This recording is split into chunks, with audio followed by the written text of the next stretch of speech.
salut tout le monde, de nouveau à bord de Gary pour une nouvelle FAQ sur un sujet un peu plus intime que d'habitude, un peu plus personnel, qui m'a demandé un peu d'introspection. Quand c'est des sujets techniques, logistiques, tout ça, ça va, c'est facile, ça ne me demande pas trop de réflexion en amont, parce que je connais bien les questions que vous me posez, c'est des questions régulières. Celle-ci, non. Et c'est qu'est-ce que je regrette le plus ou que j'aime le moins de ma vie nomade.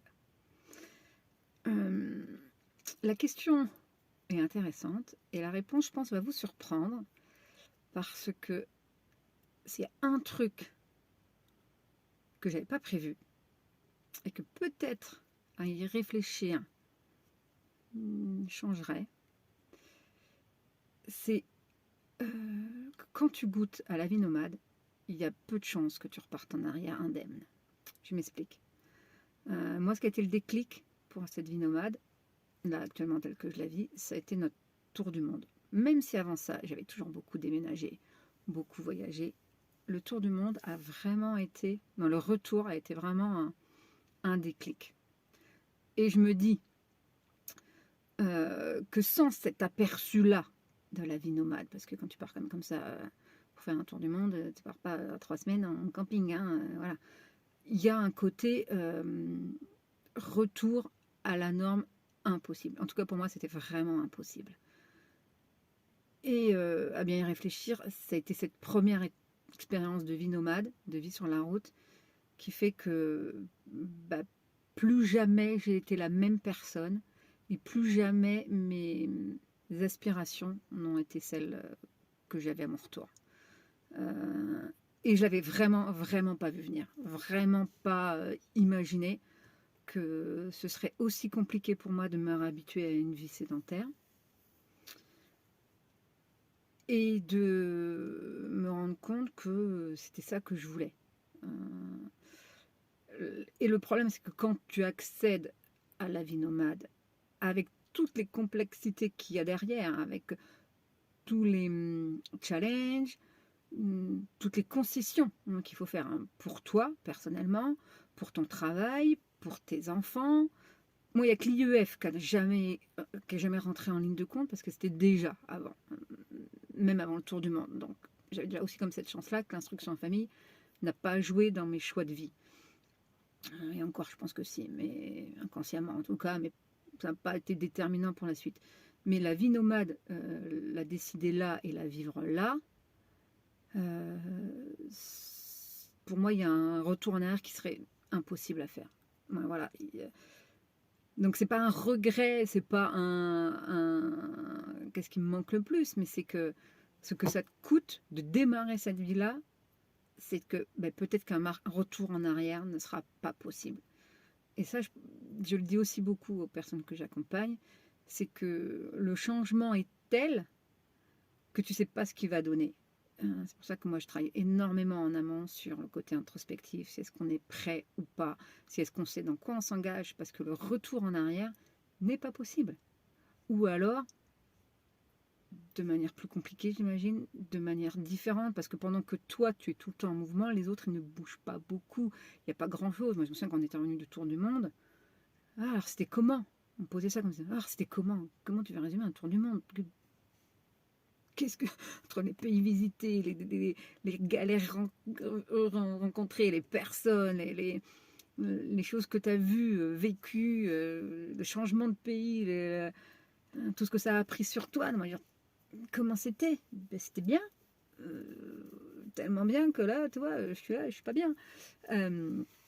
Donc c'est pas une fuite en avant, la vie nomade, mais c'est une telle ouverture que tout devient possible, sauf peut-être de repartir en arrière.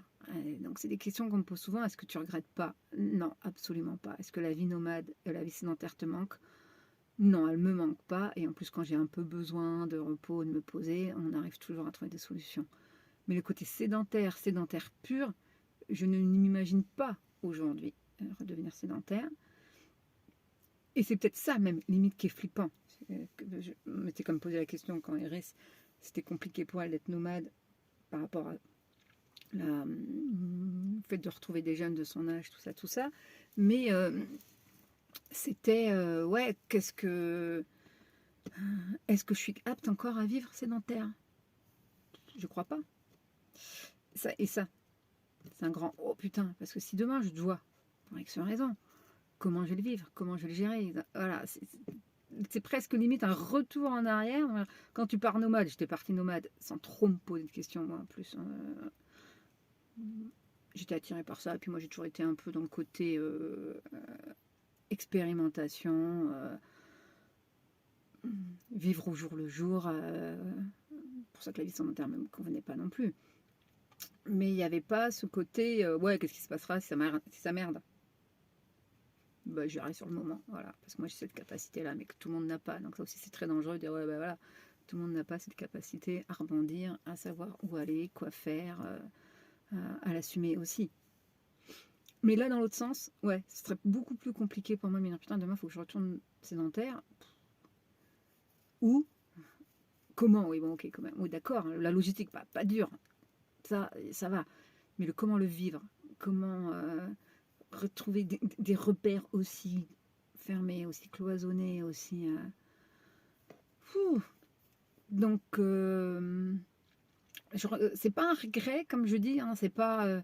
mais c'est plutôt une réalité. Et dans la question qu'on m'avait posée, c'était vraiment ça. La vie nomade t'offre quelque chose d'exceptionnel, mais en contrepartie, ce que tu avais avant, peut-être que tu ne le retrouveras jamais, jamais, jamais. Et si tu dois par la force des choses y être, je ne sais pas comment tu peux le vivre. Je connais pas beaucoup de nomades qui sont repassés un temps de vie sédentaire sans trop mal le vivre. De même, je connais pas grand monde, moi j'en connais quand même aussi, qui ont fait des longs voyages ou des tours du monde et après qui sont retournés à leur vie. Moi je dis pépère, plan, parce que c'est un tel avant-après que je comprends même pas comment on peut se contenter après de retourner à une vie métro boulot dodo, hein, pour faire très caricatural. Moi ça c'est un truc, ça m'épate limite. Parce que ouais, comment ils font ces gens-là? Ouais, j'en ai chaud en même temps, je me dis, il faut que j'aille chez le coiffeur. Ça aussi, la vie nomade, c'est chiant parce que t'as jamais le même coiffeur. Et que des fois, je traîne parce que ça me saoule d'en chercher. Petit aparté. Mais j'essaie de résumer parce que c'est quelque chose, voilà, faut le parler, il faut le dire, il faut l'exprimer et je peux pas l'écrire comme ça.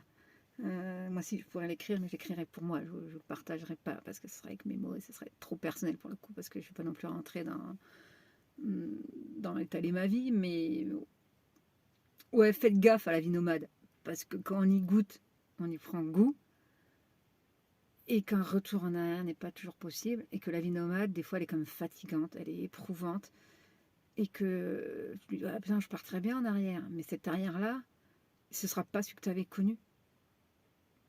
Ouais, en disant, il n'y a pas de retour en arrière possible, ben là, il n'y a pas. Il n'y a pas. Et ça, j'avais vraiment pas conscience avant de passer le cap. Et avant qu'on me pose la question aussi, parce que je devais réfléchir. Et ouais, il n'y a pas de demi-mesure, j'ai envie de dire. C'est pas tout l'un ou tout l'autre, mais passer de l'un à l'autre, peut-être régulièrement, comme je faisais. Je me dis ça à les rigueurs, 3-4 mois par là, ou 6 mois, ouais, ça c'est pas mal. Financièrement, quand tu peux le permettre, je pense que ça peut être cool. Et encore, je sais pas. Mais en tout cas, la vie nomade te demande, t'offre des choses.